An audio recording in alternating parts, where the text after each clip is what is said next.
O silêncio nas montanhas pode ser mais aterrorizante do que o estrondo dos canhões. Especialmente quando você sabe que, escondido na neblina, há um predador que enxerga através de você, enquanto você não consegue vê-lo. Outubro de 1944. Um passo em falso na cornija significa o abismo. Um erro significa morte instantânea pelo fogo de resposta. Neste relato, analisaremos um caso que os oficiais do Estado-Maior inicialmente consideraram invenção ou alucinação. A tripulação de um autopropulsado SU-152 realizou o impossível. Pararam uma coluna de tigres reais sem usar projéteis perfurantes. O inimigo foi destruído por um método que causa espanto até hoje.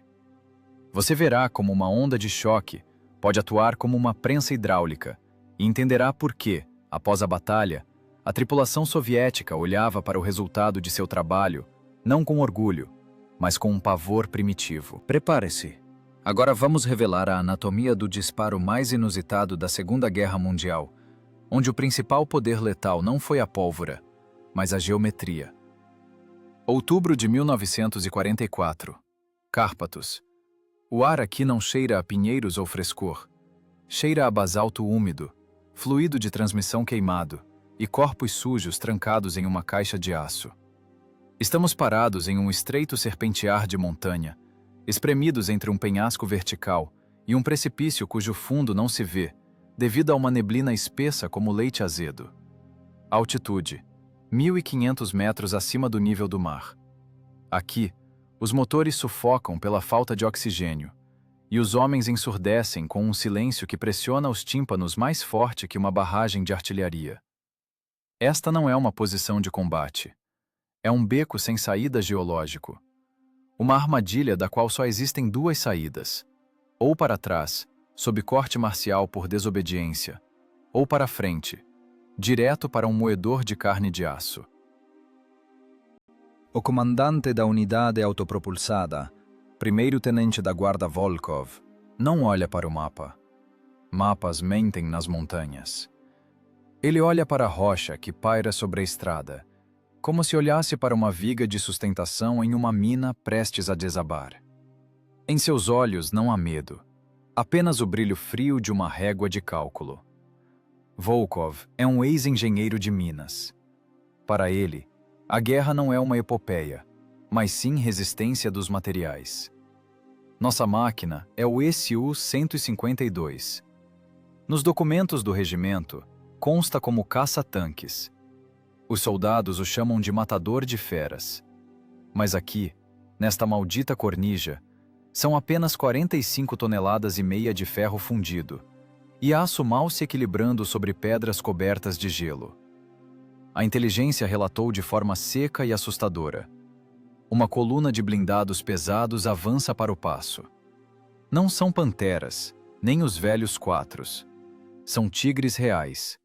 Tigre 2. 68 toneladas de gênio técnico alemão. Blindagem frontal de 150 mm em um ângulo de 50 graus. Torre de 180 mm. Não é um tanque. É um forte móvel, invulnerável à nossa artilharia padrão. Volkov conhece as características táticas e técnicas do inimigo de cor. Ele conhece a física da penetração. E essa física agora trabalha contra nós. Dentro da cabine do blindado, a temperatura sobe para 30 graus, apesar do frio de outono lá fora. A ventilação não dá conta do cheiro de pólvora queimada e suor.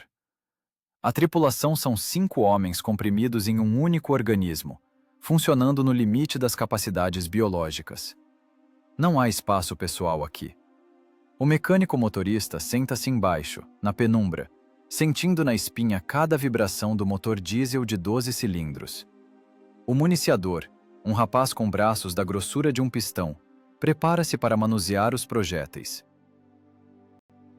O peso de um projétil de alto explosivo 530 OF 551 é de 48 kg e 800 gramas. Tente levantar um saco de cimento acima da cabeça dentro de um armário apertado, balançando em buracos. Repita isso 10 vezes. Esse é o trabalho do municiador. Ele não pensa na pátria ou na vitória. Ele só tem as costas arruinadas e calos que estouram, sujando de sangue as cápsulas de latão. Volkov limpa a ótica do periscópio com um pano. O pano está preto de óleo. A situação é pura matemática e a equação não fecha. Nossa arma é o obuseiro canhão ML-20 de 152 milímetros. É uma marreta assustadora e bruta. Mas para perfurar a frente de um tigre real com um projétil perfurante, precisamos chegar a uma distância de tiro de pistola, 500, talvez 600 metros.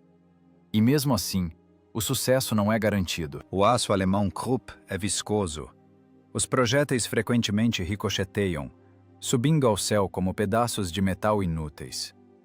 E o alemão tem um canhão de cano longo, calibre 88 milímetros.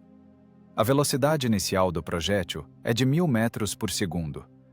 Ele atravessa nossa blindagem frontal de 75 milímetros, a 1,5 km de distância, como uma faca quente na manteiga. Para eles, somos um alvo de estande de tiro. Um alvo enorme, desajeitado e cego. Só restam 2 perfurantes.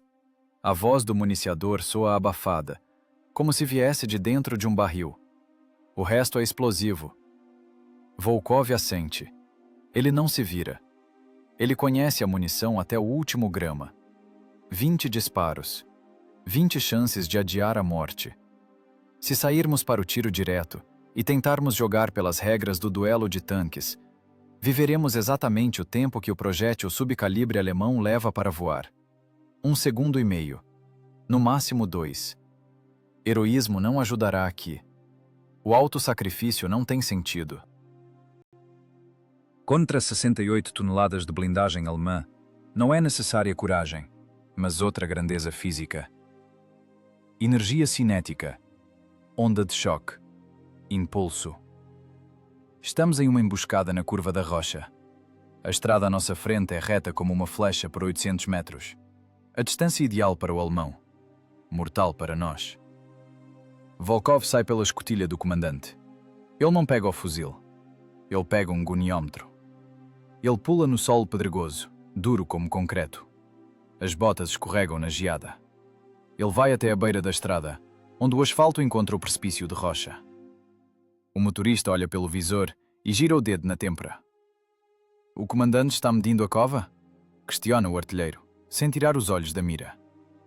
Está calculando o ângulo, responde o motorista. Ele sempre calcula. Volkov rasteja pelas pedras. Ele toca o basalto frio e áspero com as mãos. Verifica a densidade da rocha. Isso não é terra, é um monólito. Se bater nele com uma marreta, a mão seca com o recuo. Uma explosão aqui não será absorvida pelo solo macio, não será amortecida pela terra fofa. A energia da explosão, presa entre a pedra e o metal, buscará uma saída. Volkov murmura algo para si mesmo. Fórmulas, vetores de força. Ele vê o campo de batalha não como uma paisagem, mas como um projeto técnico. Eis o vetor de movimento do tanque alemão. Eis o vetor de voo do nosso projétil. Se eles se cruzarem na placa frontal, ricochete, dano 0. Somos cadáveres. Portanto, o ponto de interseção precisa ser deslocado. Ele volta para a máquina, exalando frio e uma calma estranha e assustadora. Mira para baixo. Comanda Volkov. A voz é plana como o ranger de metal. Para baixo onde, camarada primeiro-tenente da guarda? O artilheiro não entende. Ali é a estrada, asfalto. Eu disse, para baixo. Setor de tiro, a pista da estrada. Referência, a rachadura na rocha, distância 400. Ângulo de sítio do alvo, -2. Um silêncio paira na cabine. Atirar no chão na frente de um tanque é uma violação de todos os regulamentos. É um erro garantido. É loucura. Fomos ensinados a bater na silhueta, sob a torre, na lagarta. Mas bater no asfalto? É basalto, diz Volkov, como se respondesse a uma pergunta não formulada. Densidade de 2.800 unidades por metro cúbico. Coeficiente de reflexão da onda de choque quase ideal. Ninguém entende nada, mas ninguém discute. Nesta caixa de ferro, a palavra do comandante é lei da física. Esperamos. O tempo se estica como borracha viscosa. O ponteiro dos segundos no relógio congela. Ouve-se apenas o bloco da culatra esfriando, emitindo estalos metálicos silenciosos. E em algum lugar distante, atrás da curva do serpentear, o ar começa a tremer. Primeiro é um infrassom. Sente-se não com os ouvidos, mas com o estômago. Uma vibração baixa e pesada que faz as chaves de boca presas às laterais começarem a tilintar. Depois surge o som. O rugido dos motores Maybach. O clangor das lagartas largas moendo pedras. Eles estão vindo. Devagar, confiantes, como donos do lugar. Sabem que aqui, nas montanhas, não tem iguais. Eles são o topo da cadeia alimentar. Tigres reais. Monstros invulneráveis, blindados em aço Krupp. Eles ainda não sabem que em seu caminho não está apenas um blindado, mas um engenheiro que decidiu transformar as montanhas em uma arma. O projétil já está na culatra. O ferrolho fecha com um estrondo semelhante ao de uma tampa de caixão caindo. Volkov olha para o ponteiro dos segundos. A espera está acabando. A física está prestes a reivindicar seus direitos. O comandante não escreve cartas de despedida. No bolso de sua farda, não há foto da mulher amada ou maço de cartas triangulares. Lá está uma régua de cálculo e um bloco de notas com cálculos, cujas páginas estão impregnadas de óleo diesel. Enquanto as outras tripulações rezam ou fumam, queimando os pulmões com tabaco amargo, o primeiro-tenente da guarda Volkov faz o que no fronte é considerado loucura. Ele estuda as pedras. 5 minutos antes do inimigo aparecer, ele sai da cabine, não para respirar ar fresco. Ele rasteja pelo planalto rochoso em frente à nossa posição, com um goniômetro nas mãos, como um agrimensor na construção de uma ponte, e não um homem-bomba em uma emboscada. O terreno aqui não é apenas uma paisagem, é uma estrutura geométrica complexa. A estrada foi escavada na rocha, dura como um cortador de diamante. À esquerda, uma parede vertical subindo centenas de metros. À direita, o precipício. Sob as lagartas, basalto. Rocha vulcânica de alta densidade. Volkov sabe, se bater nesta pedra com uma marreta, o recuo secará o braço até o ombro. A pedra não amortece. Ela reflete o impacto. Esta é a variável-chave na equação que o comandante resolve agora. Rastejando de joelhos sobre o granito frio, ele procura o ponto ideal. O ponto onde o ângulo de incidência será igual ao ângulo de destruição. O mecânico motorista, observando o comandante através da escotilha aberta, mexe nervosamente nas alavancas de controle. Seu rosto, sujo de fuligem, expressa uma mistura de medo e perplexidade. Ele cutuca o artilheiro com o cotovelo. "O comandante está medindo a cova?" pergunta ele, acenando para Volkov que rasteja. "Ou procurando um lugar mais macio para cair?" O artilheiro cospe no chão do compartimento de combate. Ele está calculando ângulos. Para ele a guerra é em graus e metros, não em Rurra e pela pátria. Volkov não os ouve. Em sua cabeça não soam palavras, mas números. Densidade do basalto, 2.800 unidades. Velocidade de detonação do TNT, 6.900 metros por segundo. Se o projétil atingir a blindagem frontal do Tigre, a energia será gasta na deformação do metal e, muito provavelmente, se dissipará em um ricochete. O aço alemão é ligado, viscoso, amortece o impacto. Mas se forçar o projétil a funcionar como uma carga direcionada, usando o ambiente externo como refletor, o comandante se levanta. Ele limpa a sujeira das calças, mas não apressa em seus movimentos. Ele encontrou o que procurava.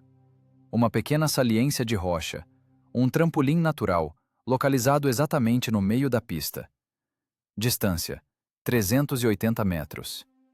Esta é a linha da morte. Deixar chegar mais perto é impossível. Seremos queimados. Atirar de mais longe não tem sentido.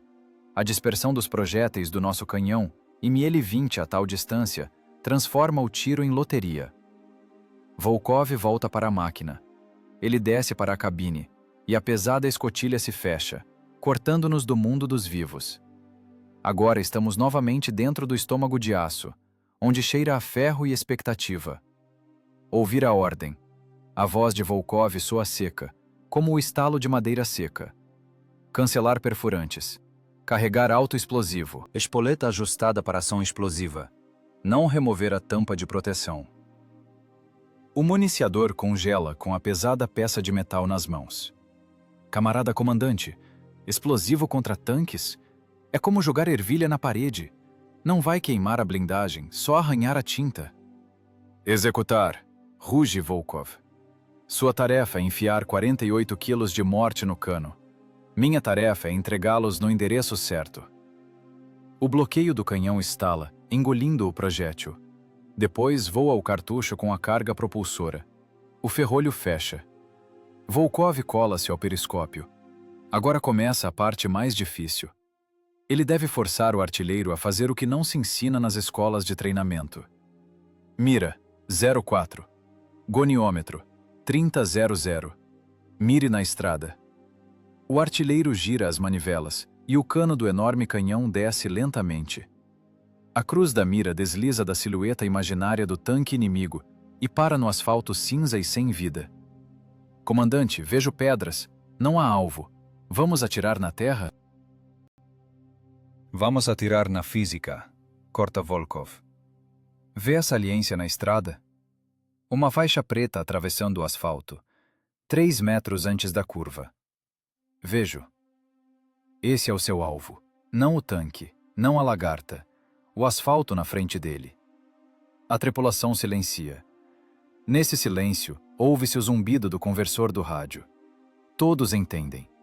O comandante propõe jogar roleta russa com 5 balas no tambor. Atirar sob os pés de um tigre que avança significa abrir mão voluntariamente da chance de acertar as zonas vulneráveis. Mas Volkov vê o que eles não veem.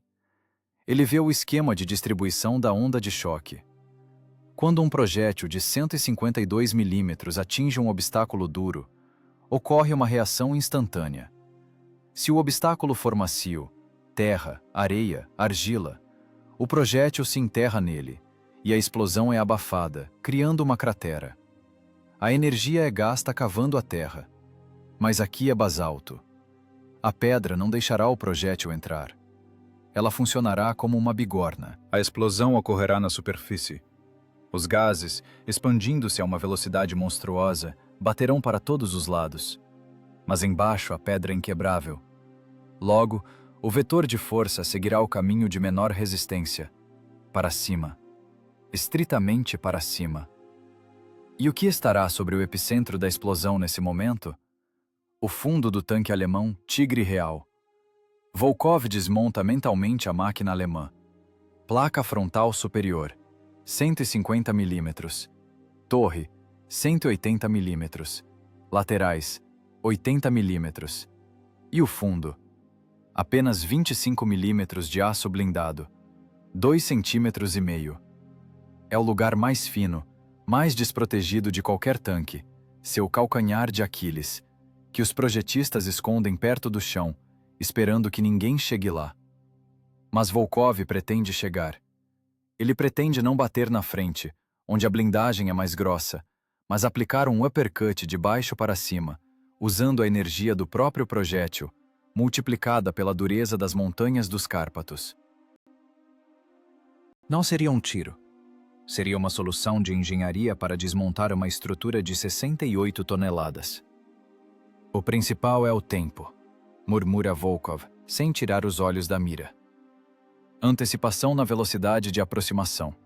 Devemos colocar o projétil não sob a lagarta, mas exatamente sob o centro de gravidade. Se o projétil explodir sob a lagarta, o tanque apenas perderá a esteira. A tripulação sobreviverá, a torre girará, e a resposta de 88 milímetros nos transformará em sucata em chamas. Precisamos de destruição total. Precisamos de um golpe hidrodinâmico de tal força que as soldas do casco alemão estourem de sobrecarga. Estão vindo, sussurra o mecânico. A terra sob as lagartas do autopropulsado começa a tremer levemente. Não é uma metáfora. A vibração é transmitida através dos roletes para o casco. As pesadas máquinas alemãs sobem a ladeira. Seus motores rugem em marchas reduzidas, cuspindo fumaça preta. Eles se sentem donos da situação. Confiam em sua blindagem. Não sabem que na estrada não os espera uma emboscada, mas um problema de resistência dos materiais, cuja solução será fatal para eles. Volkov coloca a mão no ombro do artilheiro. Os dedos apertam com força, até doer. Nervos de aço. Esperar meu comando. Eu direi quando apertar o gatilho. Nem antes, nem depois. 1 segundo de atraso, e somos homens mortos. Fica quente na cabine, mas não é o calor do motor. É o calor da adrenalina que ferve no sangue, quando se percebe que sua vida depende da precisão de uma construção geométrica. Amanhã não começou com o nascer do sol, mas com o desaparecimento do mundo. As montanhas exalaram um vapor frio e úmido, e às 6 da manhã, o serpentear afundou em uma neblina espessa como leite azedo. A visibilidade caiu a zero. Não era apenas mau tempo, era cegueira operacional. Para os tanquistas, tal neblina é uma mortalha. A ótica se transforma em vidro inútil, a visão periférica desaparece e o senso de distância começa a mentir. Nessas condições, a guerra deixa de ser visual e torna-se auditiva.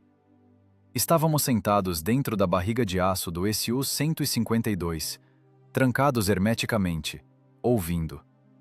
O ar na cabine estava pesado, saturado com o cheiro de óleo de arma e suor frio. Primeiro veio o som. Era um zumbido baixo e rítmico, que vibrava através do fundo do casco, direto para as solas das botas. Não era o rugido de um avião, nem o assobio de um morteiro. Era uma respiração mecânica pesada.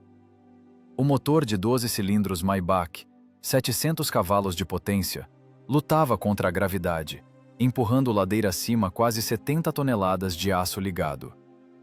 Ouvia-se o som característico e inconfundível das lagartas largas. Cada elo, pesando tanto quanto um peso de academia, cravava-se no basalto molhado, esmigalhando a pedra em pó. A acústica nas montanhas é traiçoeira. O eco reflete nas paredes rochosas, criando miragens sonoras. Mas esse zumbido era denso demais, material demais. Preenchia todo o desfiladeiro, expulsando o oxigênio. Volkov estava imóvel, com a testa encostada no apoio do periscópio. A ocular embaçava com sua respiração, e ele a limpava metodicamente com um pano grosso. Ele ainda não via o inimigo, mas já o calculava. Resolvia a equação de tempo e velocidade na cabeça, baseando-se apenas no volume crescente do motor e no ranger de metal. Distância? A voz do artilheiro tremeu, falhando em um falsete. Na penumbra da cabine, via-se o suor brilhando em suas têmporas. Esperar, disse Volkov baixinho, apenas com os lábios. Não se mexer. A neblina rodopiava lá fora, criando figuras bizarras e enganosas. O vento rasgava o véu branco em farrapos, revelando e escondendo pedaços da estrada molhada. E de repente, em uma dessas aberturas, um fantasma se materializou do vazio branco. O tigre real da liderança. Ele surgia do leite devagar, assustadoramente solene, como um encoraçado entrando no porto. Primeiro apareceu o freio de boca, uma peça maciça na ponta do longo cano calibre 88 mm. Esse cano olhava diretamente para nós, como o olho sem pálpebras de um ciclope. Depois surgiu a placa frontal inclinada da blindagem. Então a torre, uma construção geometricamente perfeita, criada pelos engenheiros alemães para ricochetear qualquer projétil. O tanque era enorme. Ocupava toda a largura da estrada, raspando o paralama direito na parede de rocha. "Distância 400!" gritou o artilheiro, esquecendo o laringofone. Suas mãos tremiam nas manivelas de mira horizontal. "Alvo frontal! Camarada primeiro-tenente da guarda, não vamos conseguir!" Ângulo de inclinação de 50 graus. É ricochete. Ricochete 100%. O artilheiro conhecia a teoria. Do ponto de vista da balística clássica, Atirar na frente de um Tigre 2 daquela distância era um absurdo técnico. A espessura efetiva da blindagem, considerando os ângulos racionais de inclinação, ultrapassava 200 milímetros. Nosso projétil perfurante de ponta-romba simplesmente deslizaria por aquele plano inclinado, soltando faíscas, e subiria ao céu, deixando no aço cimentado apenas um arranhão feio. E em resposta, viria um projétil subcalibre alemão, com velocidade inicial de 1000 metros por segundo, que nos atravessaria de ponta a ponta. Parar com o pânico! A voz de Volkov soou seca e dura como a batida de um ferrolho. Quem te mandou atirar na blindagem? Verificar o ajuste da espoleta. Ação explosiva. Alvo, a pista da estrada. O tanque alemão parou.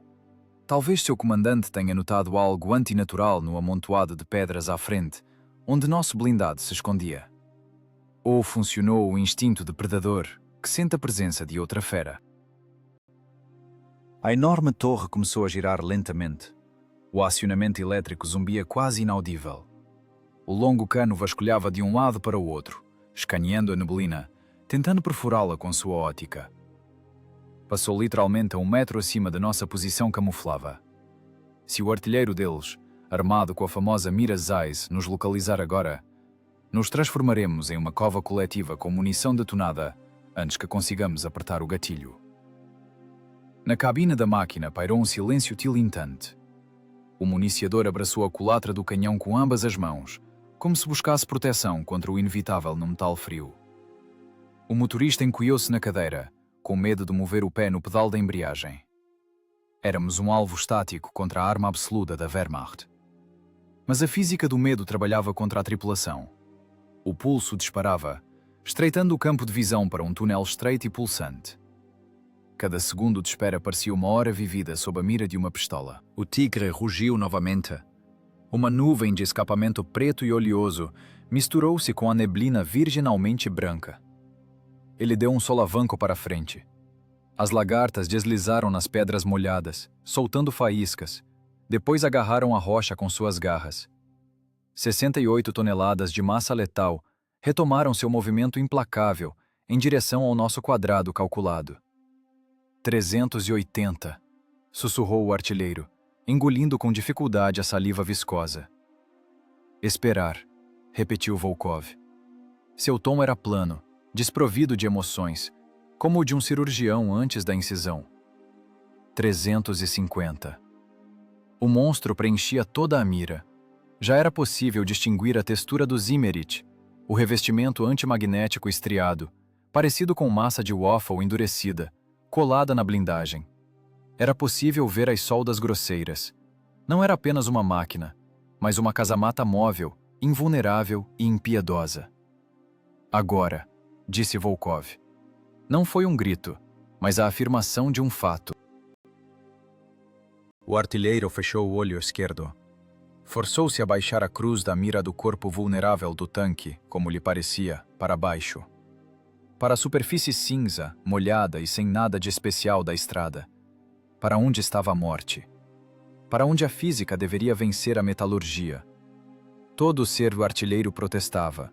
Os instintos, cravados por anos de treinamento nos campos de tiro, gritavam: bata no alvo, bata na silhueta. Mas a ordem do comandante e a disciplina de ferro foram mais fortes que o instinto de autopreservação. A cruz parou no asfalto, exatamente a 3 metros das lagartas barulhentas da máquina que se aproximava. O dedo escolheu suavemente a folga do gatilho. Uma respiração, uma batida do coração. O tiro. Alvo, asfalto. 3 metros antes da lagarta. Fogo. O comando de Volkov soou não como uma ordem, mas como um tiro a queima-roupa. No espaço apertado do compartimento de combate, onde o ar já estava denso de tensão, essas palavras deveriam ter iniciado uma reação mecânica. Mas o mecanismo falhou. O fator humano, a peça menos confiável de qualquer máquina, interferiu na equação. O artilheiro não apertou o gatilho. Seu dedo, apoiado no gatilho elétrico, petrificou. Não foi rebeldia nem covardia. Foi um bloqueio profissional profundo, cravado no subconsciente. Anos de treinamento nos regimentos, milhares de horas nos campos de tiro, centenas de páginas do regulamento de combate da artilharia. Tudo isso agora gritava em sua cabeça uma única palavra: erro. O regulamento proíbe atirar no chão. É um erro garantido. É a perda de um projétil precioso, cujo peso é quase meia tonelada, e o preço é a vida de toda a tripulação. O instinto do artilheiro exigia levantar o cano, apontar a cruz para o centro da massa inimiga, na junção da torre e do corpo, em qualquer lugar, menos na pedra vazia e suja sob os pés do inimigo. 1 segundo. 2. O tempo em combate não flui, ele pinga como chumbo derretido. O tigre, na mira, crescia. Já não cabia na ocular. Era visível como o longo cano de seu canhão tremia nos buracos, procurando uma vítima. Se o alemão atirar primeiro, nem a blindagem inclinada nem as orações me salvarão. Seremos simplesmente esmagados contra a parede traseira da cabine, junto com a culatra. Ficou surdo? O rugido de Volkov cobriu o zumbido do motor alemão. Não consigo, comandante. É um erro! Gritou o artilheiro, virando-se. Seus olhos estavam brancos de terror, as pupilas dilatadas ao limite. O projétil vai ricochetear. Não vamos acertá-los. Volkov não perdeu tempo convencendo. Em combate, a democracia termina onde começa o instinto de autopreservação. O comandante arrancou o artilheiro do assento com um puxão no ombro, jogando-o com força contra o depósito de munição. Ele bateu as costas nas prateleiras, mas não sentiu dor. A adrenalina abafava tudo. Volkov se jogou no lugar do artilheiro. Suas mãos, acostumadas a instrumentos de desenho e martelos geológicos, agarraram as manivelas de mira. As palmas estavam molhadas, mas o aperto era de ferro. Na ocular do periscópio, o mundo se estreitou a uma mancha cinza de asfalto e uma sombra de aço rastejando sobre ela. Volkov não via um tanque. Ele via um diagrama vetorial. Massa, 68 toneladas. Velocidade, 12 km por hora. Ângulo de incidência do projétil, 7 graus. Ângulo de encontro com o solo, crítico. Ele girava freneticamente a manivela de mira vertical, baixando o cano ainda mais, cravando a marca da mira na pedra. Ele precisava acertar não apenas na frente do tanque. Precisava acertar em um ponto específico onde a placa de basalto tinha uma pequena elevação, quase imperceptível. Esse era seu trampolim calculado. O Tigre Real já estava a 300 metros. O municiador, encolhido no canto, fechou os olhos e abriu a boca para equilibrar a pressão no disparo. O motorista agarrou as alavancas com tanta força que os nós dos dedos ficaram brancos. Todos entendiam. Agora o comandante faria um disparo que contradizia toda a lógica da guerra. Um tiro para o nada. Volkov não hesitou. Sua consciência limpou-se do medo. Restou apenas a física. A equação estava resolvida. Restava colocar o ponto final. E esse ponto era um projétil de alto explosivo de 48 quilos. Toma essa física, desgraçado. Ele expeliu o ar e pressionou o botão de disparo. O impacto. O Su-152 não é um tanque, é um obuseiro sobre lagartas. No disparo, 45 toneladas de ferro são jogadas para trás como um brinquedo. A culatra recua com velocidade monstruosa, quase tocando a parede traseira da cabine. O som do disparo dentro da máquina não é ouvido. É sentido como uma marretada na cabeça. Os tímpanos bloqueiam instantaneamente. O mundo fica surdo. Da culatra escapa uma nuvem de fumaça de pólvora acre, enchendo os pulmões de amargor.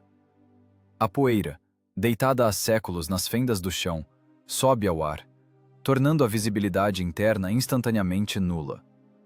O projétil deixou o cano a uma velocidade de 600 metros por segundo. Era um pedaço de metal de ponta romba, recheado com 6 quilos de TNT. Mas agora não era apenas munição. Era um martelo cinético. Ele voou os 300 metros que nos separavam em uma fração de segundo. O tempo se comprimiu em um ponto brilhante. A tripulação não viu o voo. Sentiram apenas a onda de choque que sacudiu o corpo do blindado e ouviram o zumbido nos ouvidos. Mas Volkov, sem tirar os olhos da mira, viu tudo. O projétil não atingiu o tanque. Atingiu a rocha exatamente onde o engenheiro calculou, a 3 metros da lagarta esquerda do Tigre líder. Por todas as leis da artilharia comum, foi um erro. O projétil deveria ter cavado uma cratera, coberto o tanque de estilhaços e terra, arranhado a tinta e, talvez, derrubado a lagarta. Mas aqui eram as montanhas. E aqui era basalto. O projétil não entrou na terra. Bateu em uma placa monolítica, cuja dureza era comparável à de um bunker de concreto. A energia cinética do impacto de dezenas de milhões de joules não conseguiu destruir a montanha. E então a lei da conservação de energia entrou em ação. O projétil ricocheteou. Ele não foi para o céu. O ângulo de encontro era muito pequeno. Deformado, incandescente pelo impacto, com a espoleta armada, o projétil ricocheteou na pedra em um ângulo para cima. Como uma pedra chata lançada na água, só que pesando 50 quilos e na velocidade do som.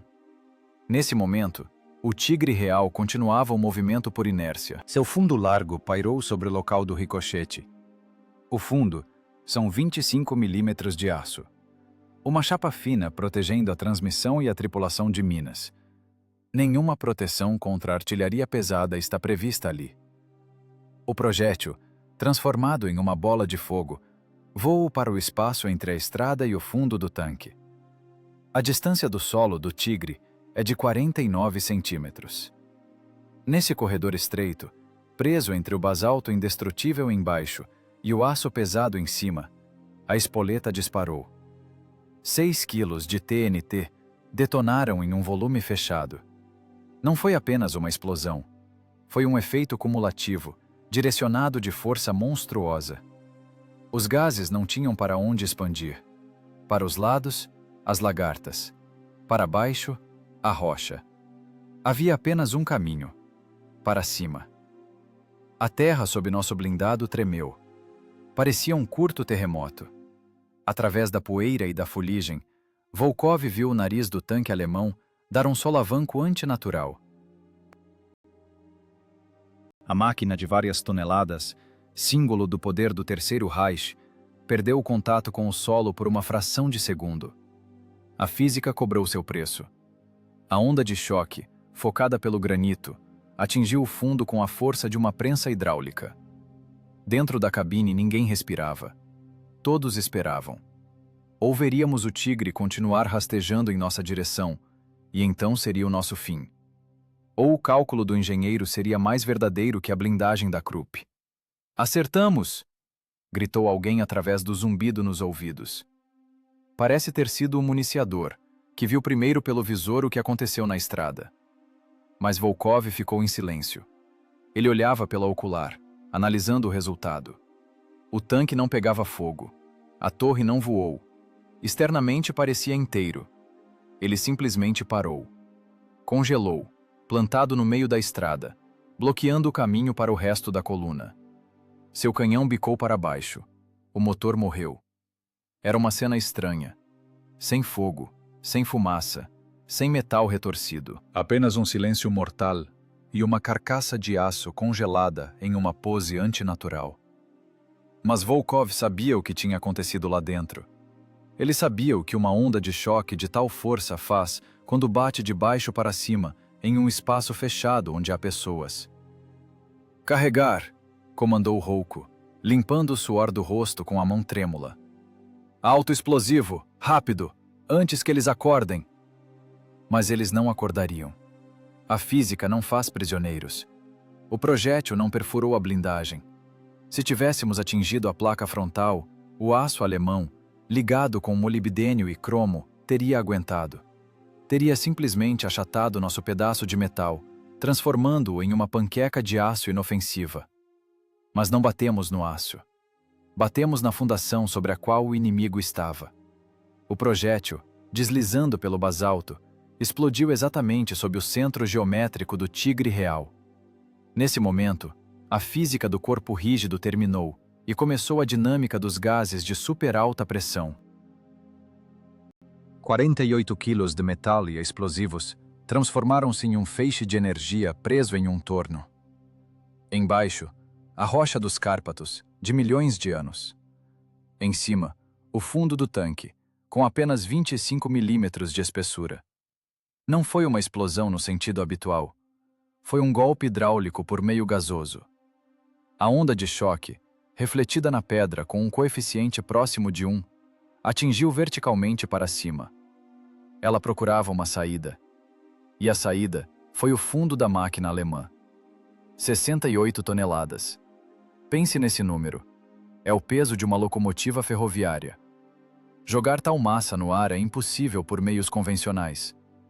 Mas as leis de conservação de impulso são implacáveis. Por uma fração de segundo, a gravidade deixou de existir. A enorme carcaça do tanque descolou do chão. Parecia uma alucinação, uma falha na realidade. A máquina de várias toneladas saltou no lugar, como se tivesse levado uma ferroada. As lagartas, esticadas como cordas, perderam contato com a estrada. Os roletes ficaram suspensos no ar, girando por inércia. O golpe não foi na lagarta, nem na lateral, mas no plexo solar da construção. A chapa de aço blindado de 25 milímetros no fundo não foi projetada para tal vetor de carga. Ela curvou-se para dentro como uma bolha. As soldas que uniam o fundo às laterais estouraram com um som seco e estalado, semelhante a um tiro de fuzil. A hermeticidade do casco foi violada. O inferno invadiu o compartimento de combate onde estava a tripulação. Mas o mais terrível não acontecia com o metal, e sim com as pessoas. O tanque parecia quase inteiro por fora, exceto pelos roletes rasgados em pedaços e as barras de torção da suspensão estouradas. Mas por dentro, ele se transformou em uma câmara acústica da morte. A onda de choque, batendo no fundo, transmitiu um impulso colossal para o chão do compartimento de combate, para os assentos, para os pedais de controle. O motorista alemão mantinha os pés nos pedais. No momento da explosão, o fundo jogou para cima, como a membrana de um alto-falante gigante. Esse golpe quebrou os ossos da canela instantaneamente, transformando as pernas em mingau. Mas ele nem teve tempo de sentir dor. Logo em seguida veio o trauma barométrico, um salto brusco de pressão dentro do volume fechado do tanque. O ar, comprimido pelo golpe do fundo, bateu nos tímpanos, nos pulmões, nos vasos cerebrais. Isso se chama contusão de grau grave. A tripulação do Tigre não foi estraçalhada por estilhaços. Nenhum pedaço de metal os atingiu. A física os matou. A diferença de pressão os matou. Eles morreram sem entender o que aconteceu. O municiador, segurando o projétil, deixou-o cair no chão. O comandante, colado à ótica, recebeu um golpe da ocular na órbita com tanta força que o crânio rachou. O sangue saiu pelos ouvidos e nariz de todos os 5 simultaneamente. Perda instantânea de consciência. Coma. Morte. O tanque caiu de volta na estrada com um estrondo que parecia ter rachado as próprias montanhas. A suspensão não aguentou a queda de 68 toneladas de uma altura de meio metro. As barras de torção estouraram como um macarrão seco. Os roletes viraram para fora. A borracha foi arrancada dos aros. A lagarta esquerda estourou, e a fita pesada deslizou como uma cobra pelas pedras até o precipício. O Tigre assentou de barriga. Agora não era um tanque, era uma casa-mata. Um caixão de aço morto e imóvel, bloqueando a única estrada. Na nossa unidade havia um zumbido. Após o disparo do canhão de 152 milímetros no espaço fechado da cabine, ocorre uma surdez temporária. Não ouvíamos nossas próprias vozes, líamos lábios. Mas víamos. O municiador, branco como giz, grudou na fenda de visão. Seus olhos estavam arregalados, cheios de um pavor animal, primitivo e de êxtase. Ele se virou para Volkov e gritou, tentando superar o algodão nos ouvidos. Você viu? Comandante, você viu? Ele pulou, como um sapo, pulou. 60 toneladas e pulou como um sapo. Ele tremia. As mãos tremiam tanto que ele não conseguia fechar os punhos. Não era medo. Era choque pelo que viu.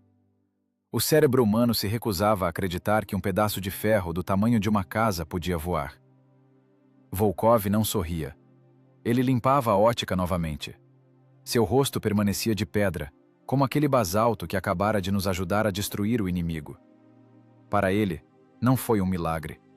Foi resistência dos materiais em ação. Ele sabia. A energia da explosão diminui proporcionalmente ao cubo da distância.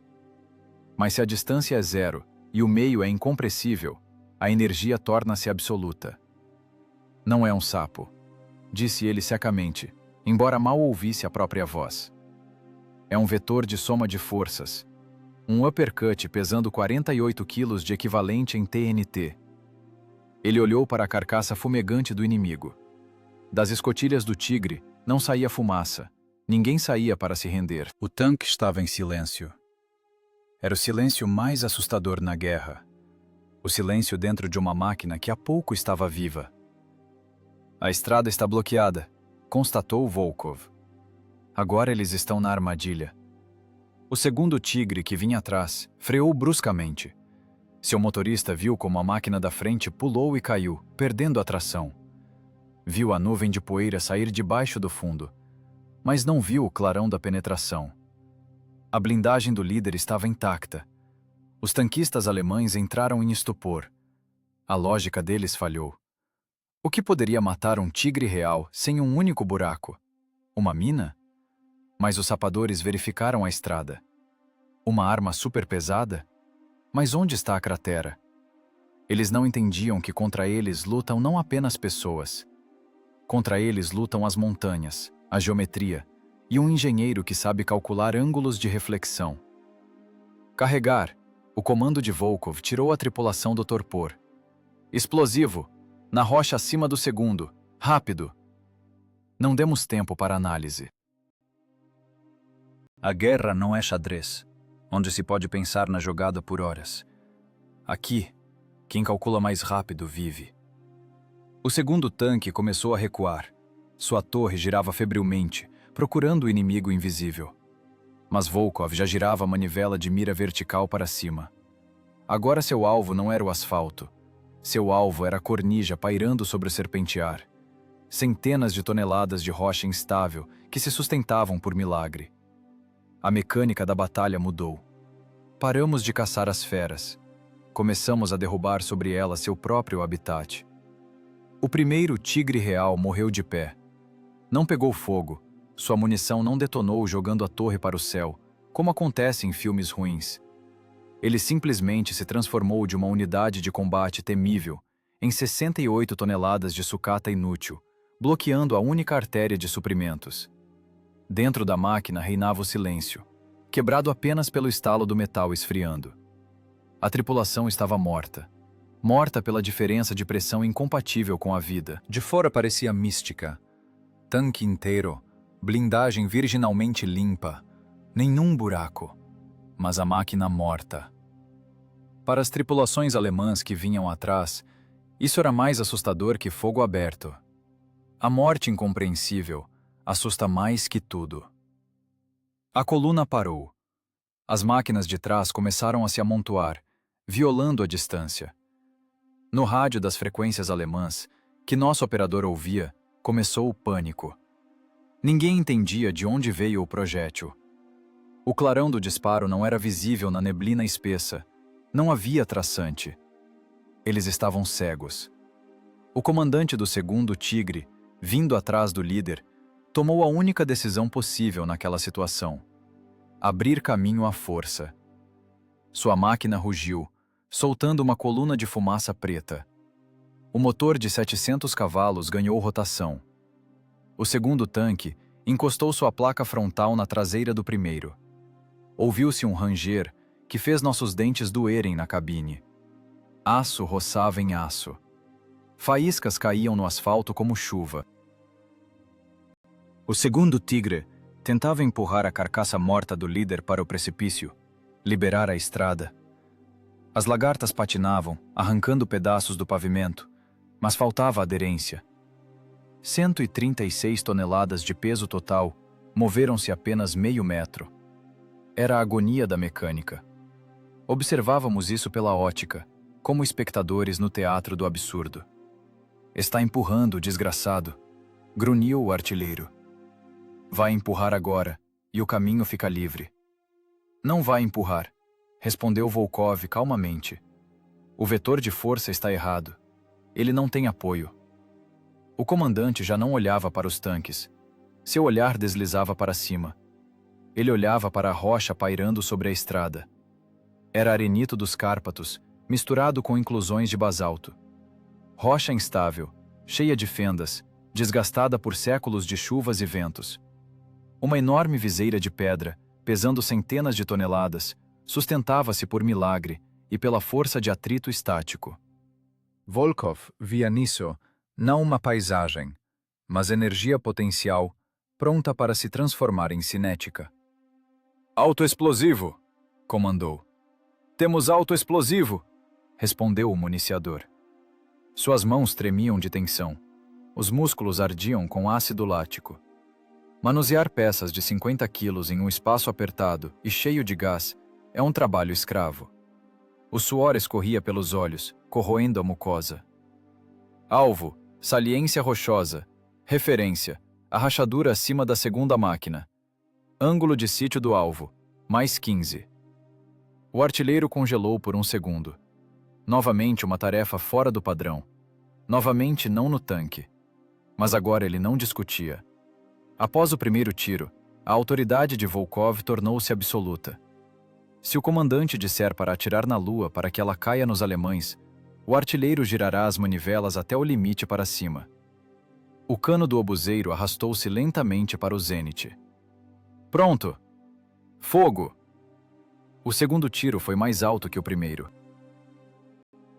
O eco, refletido nas paredes do desfiladeiro, atingiu os ouvidos com força dobrada. O blindado tremeu novamente no recuo, enchendo os pulmões com uma nova porção de fumaça de pólvora. O ventilador zumbia esforçadamente, mas adiantava pouco. O projétil sumiu na neblina.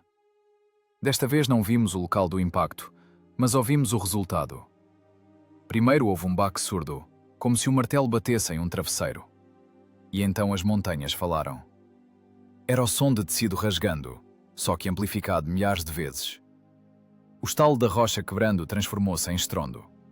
Um enorme pedaço de rocha, cortado pela explosão no ponto-chave de tensão, separou-se do maciço principal. A gravidade, a força mais poderosa do universo, entrou no jogo. A avalanche de pedras desabou. Blocos do peso de um carro de passeio voavam de uma altura de 20 metros. O segundo tigre, naquele momento, continuava patinando, tentando mover o primeiro. Sua tripulação não olhava para cima. Os tanquistas têm visão limitada.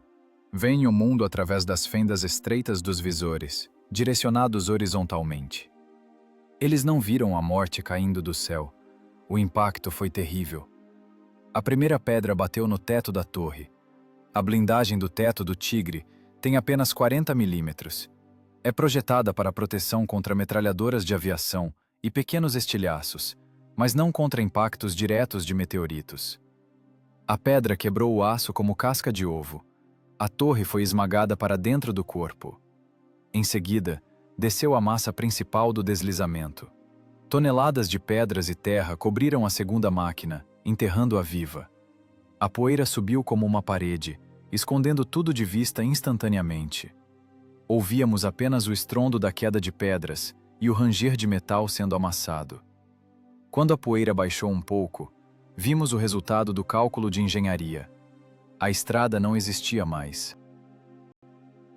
No lugar do segundo tanque, erguia-se um monte de cascalho e pedras, de onde despontava apenas o cano torto do canhão de 88 milímetros, olhando para o céu como um monumento à arrogância humana. Pronto, constatou Volkov. Em sua voz não havia alegria, apenas o registro seco do fato. Anote. Alvo destruído pelo método de desabamento de estruturas. Isso já não era guerra. Era trabalho numa fábrica. Um trabalho pesado, sujo e metódico. Nós nos transformamos em uma linha de montagem da morte. O municiador, em uma máquina de alimentação de peças. O artilheiro, em operador de prensa.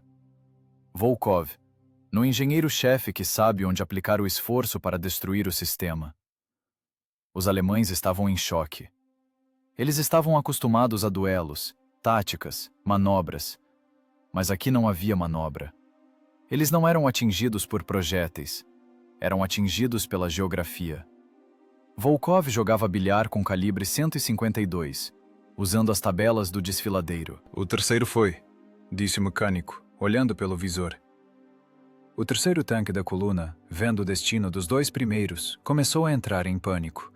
Tentou dar ré, mas no estreito serpentear, coberto de pedras, a marcha ré para tal máquina é um número mortal. As lagartas raspavam na beira do precipício. Um movimento errado da alavanca e 68 toneladas voariam para baixo, capotando até o fundo do desfiladeiro. Volkov limpou o rosto com a manga. Na pele preta de fuligem ficaram listras claras. Não vamos deixá-lo escapar, disse ele. Carregar, explosivo. Na cabine havia um ar pesado, abafado. Sufocávamos. A cabeça girava pelo monóxido de carbono. Mas não podíamos parar. A linha de montagem devia funcionar enquanto houvesse matéria-prima. E os alemães tinham muita matéria-prima. Volkov colou-se novamente ao periscópio. Agora ele buscava um novo ponto de apoio para sua alavanca mortal. Ele não atirava nos tanques. Ele destruía o ambiente em que eles estavam. Tirava-lhes o espaço de manobra, o ar, a terra sob as lagartas. Era a desmontagem total da realidade. Mais à esquerda, comandou. No cascalho sob a estrada. Vamos tirar a terra debaixo da lagarta. O gênio da engenharia de Volkov funcionava sem falhas. Ele via o ponto fraco não na blindagem, mas na própria construção da estrada. Se bater com um explosivo sob o muro de arrimo do serpentear, a pista da estrada cederá, e o tanque deslizará sozinho, obedecendo às leis da física. Restava-nos apenas ajudar a gravidade a fazer o seu trabalho. O mecanismo tem seu limite de escoamento. As pessoas também. Chegamos a esse limite 40 minutos após o início da batalha. Na cabine do blindado, esse U-152, o inferno deixou de ser metáfora e tornou-se uma grandeza física, medida em graus Celsius e miligramas de monóxido de carbono por metro cúbico de ar. O recuo do canhão, o freio hidráulico que amortece a energia monstruosa do disparo, estava incandescente. A tinta na culatra estufou e descascou em farrapos, expondo o metal cinza, azulado pelo superaquecimento. O líquido dentro dos cilindros dos dispositivos de recuo, óleo difuso, fervia. Ouvíamos esse borbulhar mesmo através do estrondo. Se as juntas não aguentassem a pressão, um jato de óleo fervente atingiria o rosto do artilheiro, cozinhando-o vivo. Mas continuávamos atirando. O ventilador, destinado a extrair os gases da pólvora, há muito tempo engasgara. Ele simplesmente misturava o mingau quente e venenoso que pairava na cabine como uma neblina densa. Não havia o que respirar.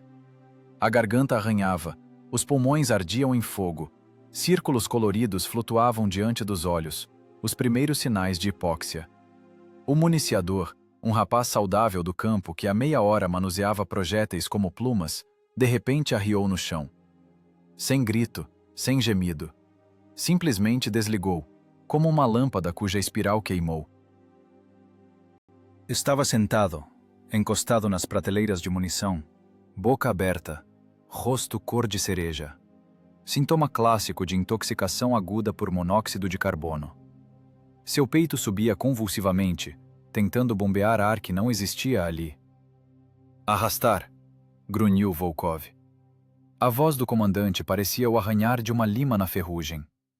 O mecânico tentou alcançar o municiador, mas o comandante já tinha dado um passo em direção à culatra. Agora, ele era o cérebro e os músculos da máquina. Volkov, o intelectual, o engenheiro, o homem das fórmulas, agarrou o pedaço de aço escorregadio de óleo e fuligem. 48 quilos e 800 gramas, mais a cápsula. Peso limite para um arranque. Na vida normal, na academia, atletas trabalham com esse peso. Aqui, na caixa de ferro incandescente, em pé no chão escorregadio, sufocando com a fumaça, Era além das capacidades humanas. Volkov levantou o projétil. As veias em seu pescoço estufaram como cordas. A coluna estalou, aceitando a carga. Ele empurrou o projétil na boca do cano. Enviou-o com um soquete de madeira. Jogou a cápsula. O ferrolho estalou, cortando-nos da eternidade. 3 peças, expirou ele. Restam 3 tiros. O terceiro tigre real revelou-se mais esperto que os 2 primeiros. Seu comandante, um lobo experiente, entendeu o que estava acontecendo. Não avançou para o cemitério de seus camaradas. Não expôs o fundo à onda de choque. Mudou a tática.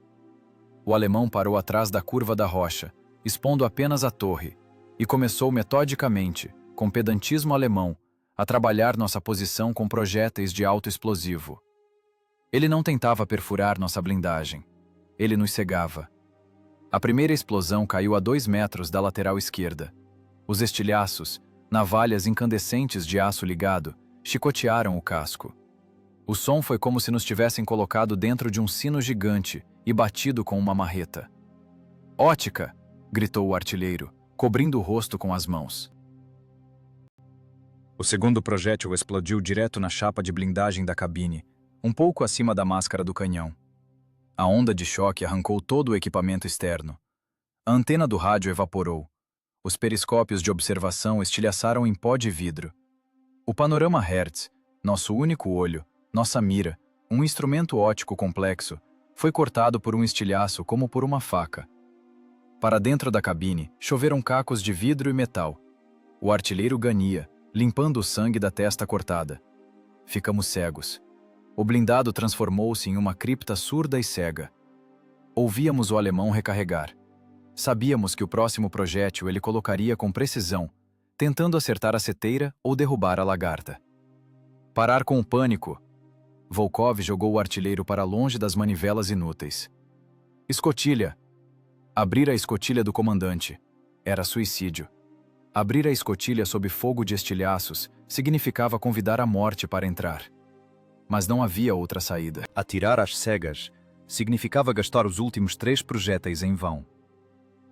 Volkov puxou a alça da trava. A pesada tampa da escotilha abriu. O ar frio da montanha invadiu a cabine, misturado com o cheiro de TNT, mas pareceu-nos doce como néctar. O comandante colocou-se para fora da escotilha até os ombros. Os estilhaços assobiavam ao redor, batendo na blindagem com um guincho desagradável. A pedra esmigalhava com as explosões. Volkov não se abaixava. Ele olhava para o cano do nosso canhão por cima.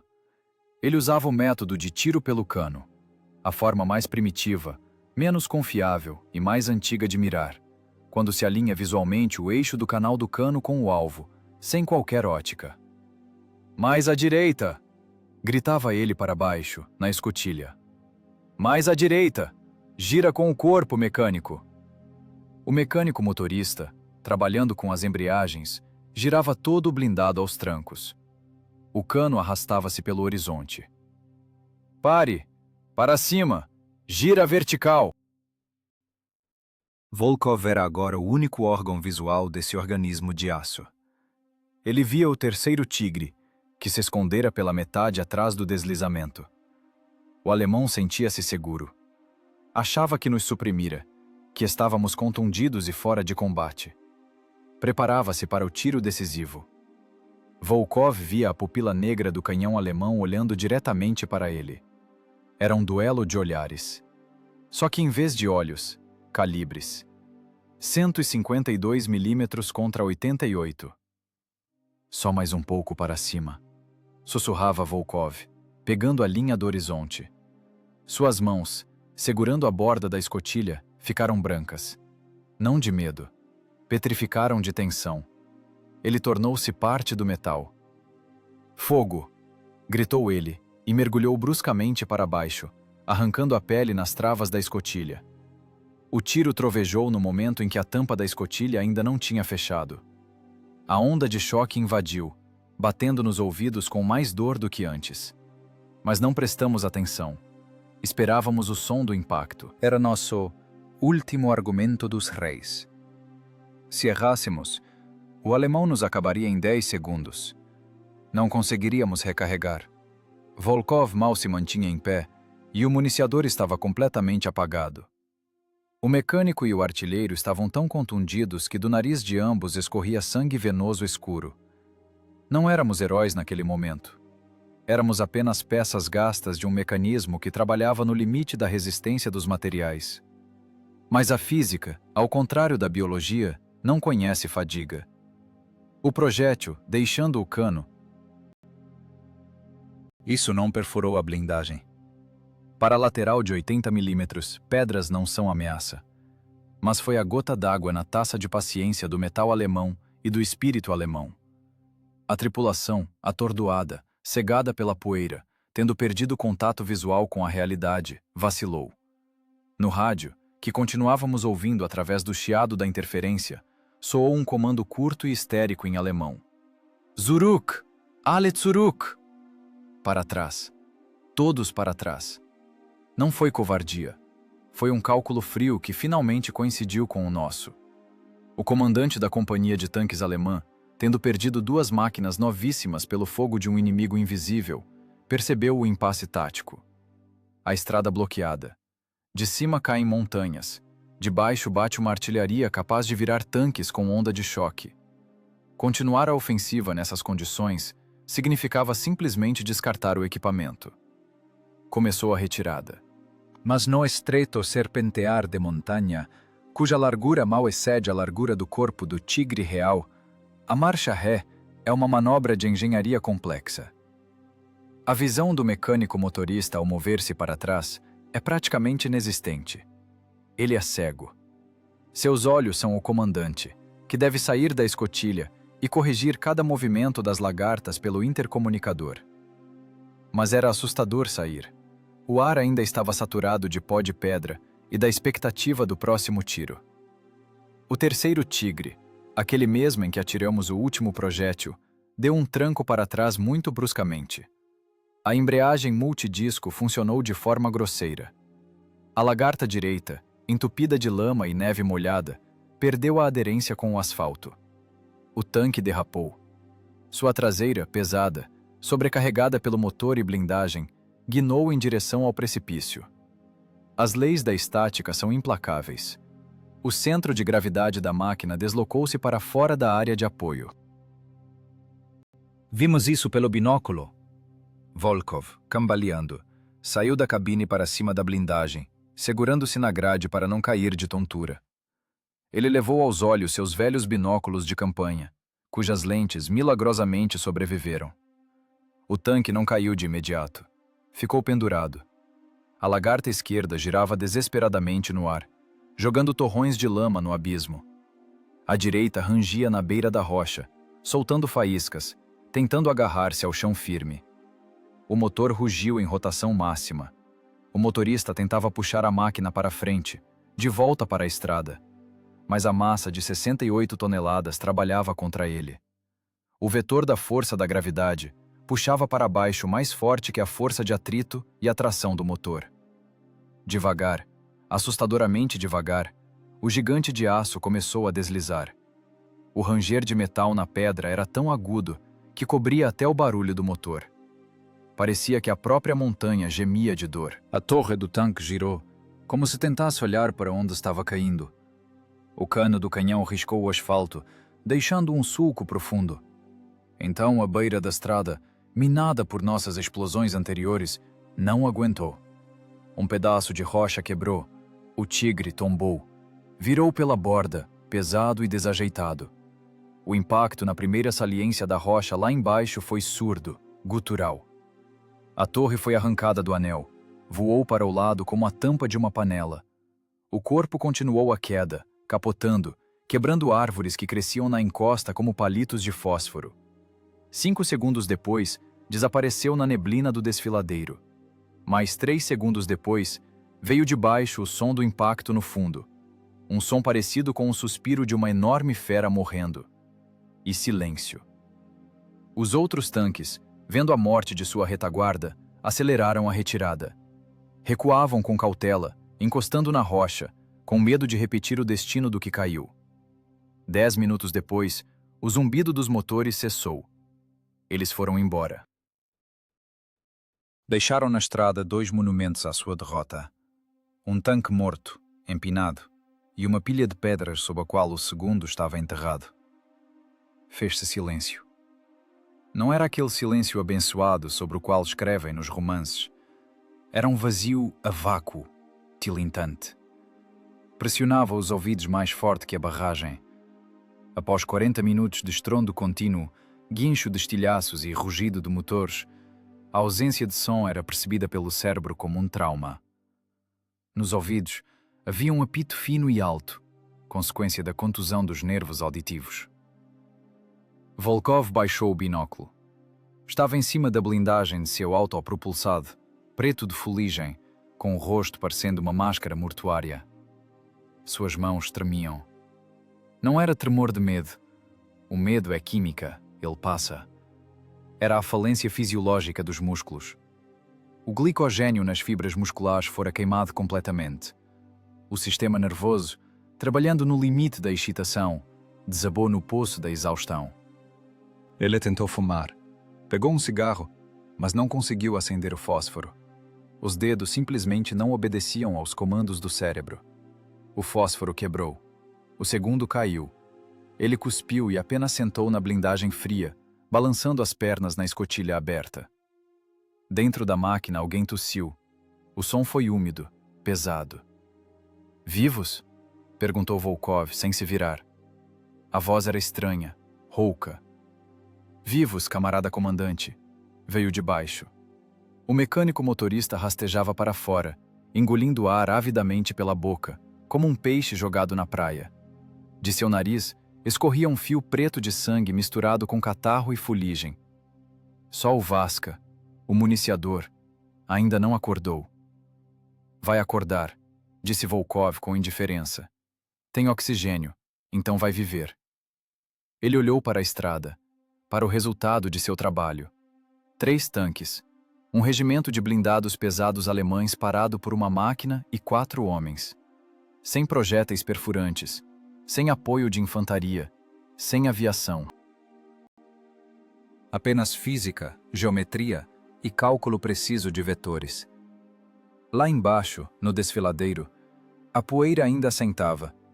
Cheirava a enxofre e pedra incandescente. Volkov não sentia orgulho. Sentia vazio. Como se tivessem tirado seu esqueleto e ele tivesse virado um saco de ossos. Ele olhou para as mãos. Estavam pretas, sujas de óleo e com escoriações. Os nós da mão direita estavam em carne viva. Provavelmente bateu no ferrolho ao carregar. Ele nem sentiu dor. A dor viria depois, quando a adrenalina saísse definitivamente. Mas agora havia apenas o peso. O peso da vitória, que pesa mais que a derrota. "Cancelar alerta de combate", disse ele para o vazio. "Desliga o motor." O diesel espirrou e calou-se. Agora o silêncio tornou-se absoluto. Apenas o vento assobiava nos buracos deixados pelos estilhaços na cabine. E o metal esfriando estalava, contraindo-se. Esse som, T-C-K, era o único metrônomo, contando o tempo da nova vida que acabáramos de conquistar da morte e da resistência dos materiais. Ganhamos essa aposta de engenharia, mas o preço foi alto. Olhei para o rosto do mecânico. Tinha 20 anos, mas agora parecia ter 40. A guerra nos envelhecia não em anos, mas em sobrecargas. "Ouve, comandante?" perguntou o mecânico baixinho. "É verdade que você pegou eles com matemática?" Volkov olhou para ele com o olhar turvo. "Não com matemática", respondeu. "Geometria da explosão. Vai, joga água no Vasca. Ainda temos que esticar as lagartas." O dia de trabalho terminou. Começava a noite de trabalho. A guerra é, antes de tudo, trabalho. Trabalho pesado, sujo e infinito. O estado-maior do regimento ficava no porão de um hotel austríaco destruído. Aqui não cheirava a pinheiros e pólvora, como no Paço, mas a sopa azeda, tabaco barato e, sobretudo, os molhados. O ar era abafado, pesado, azul de fumaça. Lâmpadas de querosene soltavam fuligem, projetando nas paredes sombras longas e trêmulas dos oficiais debruçados sobre mapas. O primeiro-tenente da guarda, Volkov, estava diante da mesa do comandante de brigada, sentindo-se um elemento estranho naquela confusão burocrática. Ele ainda estava lá, nas montanhas. Nos ouvidos havia um zumbido contínuo e fino, sequelas da contusão do nervo auditivo, que nem os tampões de algodão abafavam.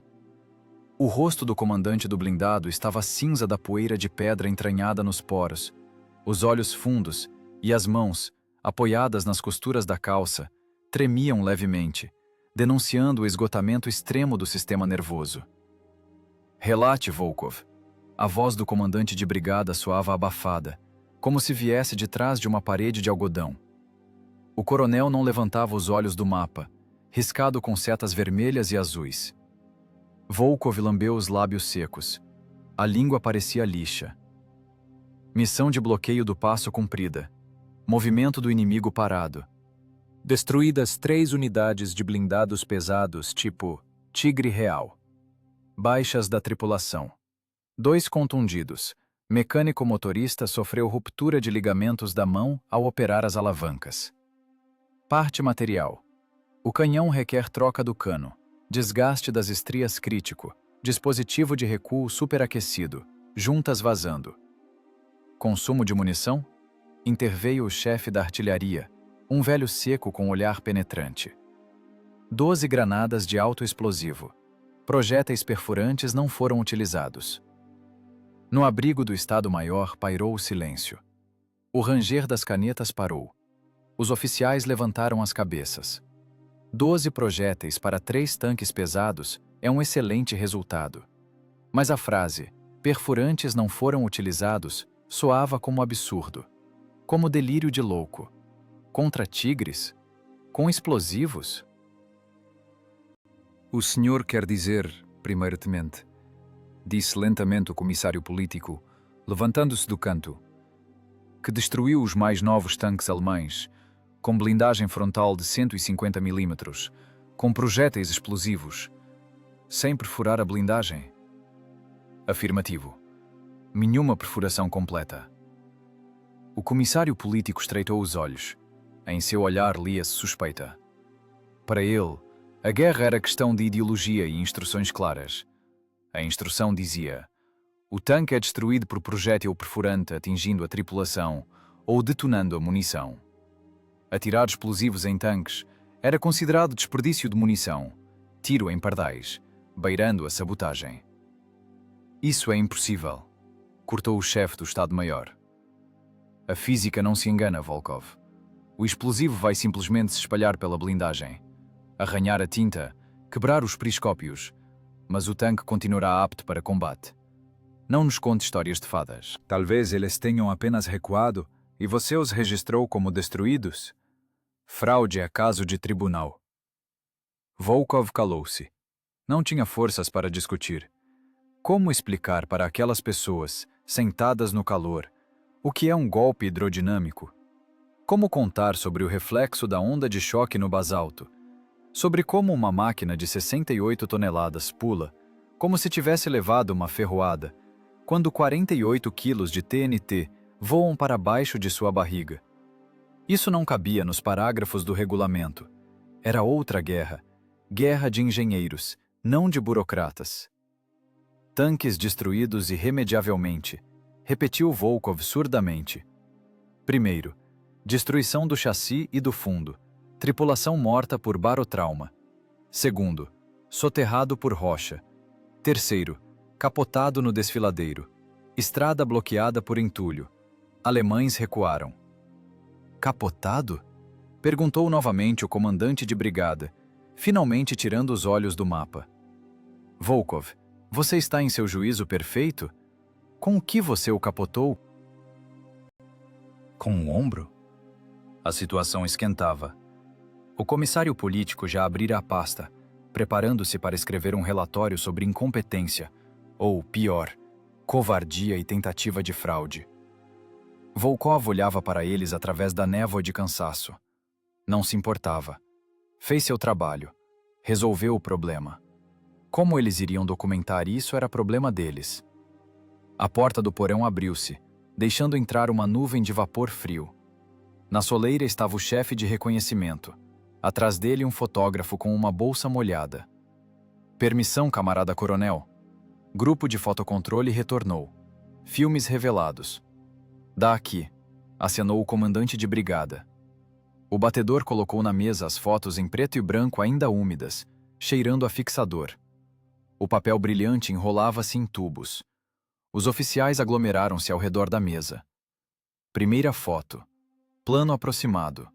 O tigre real parado no meio da estrada, externamente inteiro. Mas as lagartas rasgadas em pedaços, os roletes virados do avesso, como se um gigante os tivesse mastigado. E sob o fundo, um vazio preto e queimado em vez de asfalto. Escotilhas abertas, mas ninguém saiu. Técnica morta. Segunda foto. Uma pilha de pedras da altura de uma casa de 2 andares. Dela desponta apenas o freio de boca do canhão, com suas fendas características. O cano está dobrado em arco. É um túmulo. Terceira foto. A mais terrível. Tirada da beira do precipício. Lá embaixo, no leito do rio da montanha, jaz a carcaça virada de lagartas para cima. A torre está jogada separada, a 10 metros. O fundo do tanque, voltado para o céu, tem um amassado característico, como se tivesse sido atingido por um punho gigante de dentro. No estado maior fez-se silêncio novamente. Mas era outro silêncio. Não cético, mas atordoado. O comissário político pegou a foto do tanque virado, levou aos olhos, depois olhou para Volkov. Em seu olhar a suspeita desapareceu, substituída por algo semelhante a um horror supersticioso. Como foi preciso bater? Sussurrou o chefe da artilharia, limpando os óculos. Para uma máquina dessas, de cabeça para baixo, é física, droga. Resistência dos materiais, corrigiu Volkov, e dinâmica dos gases. O comandante de brigada examinou as fotos por muito tempo. Era um velho soldado, passara de Stalingrado aos Cárpatos, vira campos queimados e metal rasgado. Mas aquilo ele não vira. Não era trabalho de artilharia. Era uma intervenção cirúrgica na paisagem, usando um obuseiro pesado como bisturi. Ele entendeu. Viu não apenas tanques destruídos, mas o pensamento que levou a essa destruição. Um pensamento frio, calculista, de engenharia. O coronel contornou a mesa lentamente. Chegou perto de Volkov. O comandante do regimento cheirava a colônia cara e couro, cheiro que contrastava fortemente com o cheiro de queimado que emanava do primeiro-tenente. O comandante de brigada estendeu a mão. Sua palma era larga e quente. Eu achava que você fosse artilheiro, Volkov, disse o coronel baixinho, olhando direto nos olhos inflamados do oficial. Mas você, pelo jeito, é professor. Ele apertou firmemente a mão de Volkov. Aquele aperto de mão valia mais que uma medalha. Era o reconhecimento de um profissional para outro. 12 projéteis. Balançou a cabeça o comandante de brigada. 3 tanques pesados. 0 perfurações. Isso tem que entrar nos livros didáticos. Não em tática, mas em teoria da destruição de materiais. Sirvo à União Soviética, respondeu Volkov rouco. Escrevam a recomendação, lançou o comandante de brigada ao chefe do Estado-Maior. E não para a medalha pela coragem. Escrevam para a bandeira vermelha. E deem álcool para a tripulação. Dose dupla. E dormir. 24 horas sem incomodar. Camarada coronel. Volkov balançou, segurando-se na borda da mesa. Permite uma pergunta? Fale, professor. O cano precisa ser trocado. Quase não há estrias. Não aguentaremos a próxima batalha com essa balística. O comandante de brigada sorriu. Nesse sorriso havia respeito pelo homem que, mal se aguentando em pé de cansaço, pensa não na recompensa ou no sono, mas na geometria do cano. Você terá seu cano, Volkov. Vou cuidar pessoalmente. Tiraremos um novo da base de reparos. Pode ir. Volkov virou-se sobre o ombro esquerdo, rigidamente, conforme o regulamento, embora os joelhos doessem. Saiu do porão abafado para a noite fria dos Cárpatos. As estrelas pendiam sobre as montanhas, brilhantes e frias, como fórmulas num livro de física. Em algum lugar lá em cima, jaziam 3 monstros de ferro, vencidos não pela fúria, mas pela razão. Agora podia dormir. A equação fora resolvida corretamente. A resposta coincidiu com a realidade. Aquele combate no Passo dos Cárpatos não foi o ponto final na biografia da tripulação, mas foi um momento decisivo na filosofia das brigadas de assalto. Nosso Su-152, trocando o cano gasto por um novo, continuou seu caminho para o oeste. Passou pela lama do Balaton, onde as divisões de tanques alemãs tentaram pela última vez quebrar a espinha da história, e terminou sua marcha no calçamento de Viena. Nas batalhas urbanas, onde as distâncias encurtaram para o arremesso de uma granada e o inimigo se escondia atrás de grossas paredes de edifícios antigos, a abordagem de engenharia do primeiro-tenente da guarda Volkov revelou-se não apenas útil, tornou-se o único modo de sobrevivência. Volkov não procurava mais duelos. Parou de perceber a técnica inimiga como um oponente igual. Após os Cárpatos, qualquer tigre ou pantera transformou-se para ele simplesmente em objetos físicos, possuindo massa, dimensões e vulnerabilidades que podiam e deviam ser exploradas. Ele aprendeu a ver o campo de batalha com visão de raio-x de engenheiro. Se o inimigo se escondia atrás da esquina de uma casa, Volkov não esperava que ele aparecesse. Derrubava a fachada do prédio sobre o teto do tanque com um único projétil explosivo lançado na viga de sustentação. Se o alemão se enterrava na terra, deixando apenas a torre, Volkov batia no solo à frente da trincheira, causando um deslizamento que cegava os instrumentos de observação e travava a torre. Seu método, que recebeu em círculos restritos o nome de tiro sob o corte, ou arrombamento por ricochete, nunca foi oficialmente registrado nos regulamentos de combate da época. A burocracia do exército é uma máquina lenta. Não gosta de improvisos que exijam educação técnica superior. Escrever na instrução, atire no asfalto na frente do tanque, significaria permitir a milhares de artilheiros inexperientes gastar munição em vão. Esse método exigia não apenas coragem, mas um senso absoluto, quase musical, da física do tiro. Por isso, o método do Volkov era transmitido boca a boca, como conhecimento secreto, acessível apenas aos velhos e mestres do fogo. À noite, junto às fogueiras, quando os motores eram desligados, mecânicos e artilheiros desenhavam esquemas com gravetos no chão, explicando aos jovens como a onda de choque consegue olhar por baixo da saia das gatas alemãs. A guerra acabou. O estrondo da artilharia deu lugar ao silêncio da vida pacífica, mas Volkov não foi para a reserva. Trocou o macacão defumado pela túnica de professor da Academia Militar. Passaram-se anos, mudaram-se as épocas, os tanques tornaram-se outros, surgiram blindagem composta, proteção dinâmica, telémetros a laser e computadores balísticos. Mas em uma das salas de aula do velho prédio da academia, o tempo parecia ter parado. Aqui cheirava a giz e tecido, não a diesel e fuligem. As janelas davam para um jardim tranquilo, onde as tílias sussurravam e não explodiam morteiros. No quadro negro estava um homem idoso com um rosto duro, como se esculpido em granito.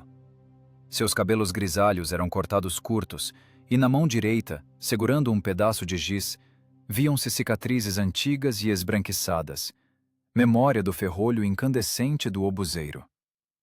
O coronel Volkov dava uma aula sobre táticas de emprego de artilharia. Diante dele, sentavam-se jovens cadetes. Eles eram diferentes. Não conheciam o cheiro de cadáveres em decomposição.